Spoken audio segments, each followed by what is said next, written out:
वसुदेव गृहे साक्षात् भगवान पुरुषः परः जनिष्यते प्रतीत्यार्थं संभवन्तु सुरस्त्रियः। मथुरा के बड़े यशस्वी राजा हैं जिनका नाम है उग्रसेन। ऐसा वर्णन आता है कि उग्रसेन के कोई पुत्र नहीं था। बहुत बड़ी तपस्या करने के बाद पुत्र कामेष्ट यज्ञ किए तब उग्रसेन की पत्नी गर्भवती हुई थी। एक बार अपनी सहेलियों के साथ वन में जाती है विहार करने के लिए। महाराज उग्रसेन की पत्नी को एक दुर्मिल नाम के राक्षस ने देखा और उसकी छाया पड़ी, जिसके वजह से जिस बालक ने जन्म लिया उसी को हम कंस कहते हैं। ब्राह्मण ने कह दिया ये बालक आपके वंश को नष्ट करने वाला है, ये वंश को बर्बाद कर देगा, इसलिए उग्रसेन ने उसे लता पता में लपेट करके बहा दिया। वसुदेव जी के पिता सूरसेन यमुना में स्नान कर रहे थे। लता पता में बहते हुए उस बालक को देख करके ले आया। अपनी पत्नी से बोले कि देखो भगवान की कृपा से ये बालक मिल गया। उनको क्या पता ये कैसे। अभी तक तो वसुदेव ही बेटा था, पर अब दूसरा भी आ गया। कंस वसुदेव के साथ सूरसेन के यहां पल रहा था। बड़ा हुआ, एक दिन नारद जी आकर के सारी बात बता दी। रात्रि को सोते हुए उठा, कैलाश पर्वत चला गया, तपस्या करने। भगवान शिव जी को प्रसन्न किया। भगवान शिव जी प्रसन्न हुए, प्रसन्न होकर के एक धनुष दिए।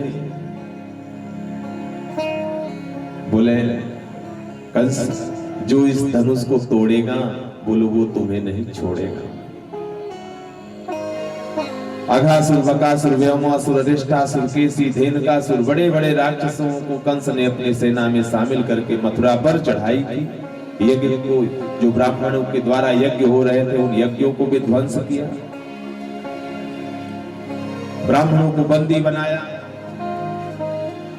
कंस ने उग्रसेन को पकड़ करके कारागार में डाला। मथुरा में ढिंढोरा पिटवा दिया कि अब आज से सारे यज्ञ धार्मिक कार्य बंद है, किसी प्रकार का कोई यज्ञ नहीं होगा, न पितरों के लिए कोई हव्य दान, कव्य दान, न भगवान के लिए किसी भी प्रकार का कुछ नहीं होगा। एक दिन इस तरह से वो अपने द्वारा अधर्म का साम्राज्य स्थापित किया। एक दिन उसके मन में आया कि बहन हमारी विवाह तुल्य हो गई है, मैं शादी कर दूं इसको। बड़े धूमधाम से वर्णन आता है कि अपनी बहन देवकी का स्वयंवर विवाह रचा। वसुदेव के साथ देवकी का विवाह किया।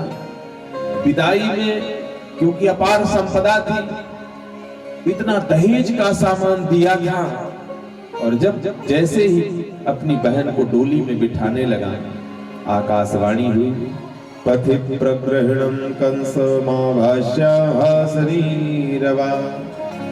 अस्या स्वस्ततमो गर्भो हन्तायां वहसि मुदा। अरे कंस, जिस बहन देवकी को विदा कर रहे हो, इसी देवकी का अष्टम गर्भ तुम्हारा काल होगा। आकाशवाणी को सुनते ही जो भाई बहन को विदा करते समय जिसके नेत्र से झरझर अश्रु बह रहे थे, वो तुरंत बंद हुआ और उसके केस को पकड़ करके नीचे गिरा लेता है, तलवार निकालता है, कहता है अरे आकाशवाणी को मैं छूटा कर दूंगा, ना रहेगा बांस ना बजेगी बांसुरी। भूसदेव जी हाथ जोड़ते हैं, मृत्युर्जन्मवतां वीर देहेन सहजायते, ये मृत्यु ही ध्रुव सत्य है, पर इसे भी नकार। पर आपसे मैं निवेदन करता हूँ भैया, आपकी बहन ने क्या बिगाड़ा है? देखो अभी अभी तो हम दोनों का रिश्ता हुआ है, अभी अभी तो विवाह के दाम्पत्य जीवन की उस वेला में हम बंधे हैं, उस बंधन में बंधे हैं। हमने तो एक दूसरे का मुंह भी नहीं देखा और आप मार देना चाहते हो, ऐसा मत करो। आपकी बहन का क्या दोष है? 8वें गर्भ से आपको कष्ट है तो हम वो प्रदान कर देंगे, आप रहने दो। अंततः कंस मान लेता है, वसुदेव और देवकी को कारागार में डाल देता है। एक एक करके 6 पुत्रों का वध कर चुका था। 7वें के रूप में शेषावतार आ रहे थे, 7वें के रूप में शेषावतार आ रहे थे। चिंता हो गई कि अगर शेष के साथ ऐसा हुआ तब तो फिर गड़बड़ है। तो योग माया को बुलाते हैं और योग माया ने माता देवकी के गर्भ से रोहिणी के गर्भ में स्थापित किया, वही बलराम जी। इधर हल्ला हो गया कि 7वां गर्भ नष्ट हो गया, 8वें के रूप में मेरे प्रभु का पदार्पण होता है। जैसे ही मेरे भगवान माता देवकी के गर्भ में आते हैं, क्योंकि वो मां देखिए जिसकी आंखों के सामने 6 पुत्रों का वध हो चुका है, इस हृदय में कितना बड़ा वो पत्थर रखती है मां। वो पिता, जो पिता अपने पुत्र के लिए अपने जीवन के सुख का त्याग कर देते हैं, और उस मां के सामने, उस मां की आंखों के सामने जब ये दृश्य देखना पड़ा तो कितना कष्ट होता है। फिर भी समझदार मां वही है जो समय की गति को स्वीकार करना पड़ता है। कंस पूछता है 7वें का क्या हुआ? 7वां नष्ट हो गया। अच्छा हुआ मारना नहीं पड़ा, कैसे भी हो भांजे तो आई मार रहा, तनिक भी लेस मात्र दुख नहीं।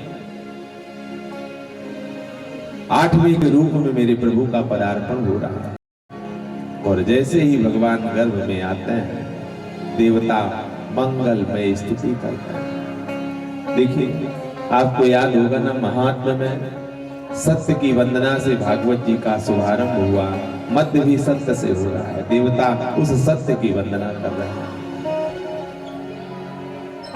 सत्यव्रतम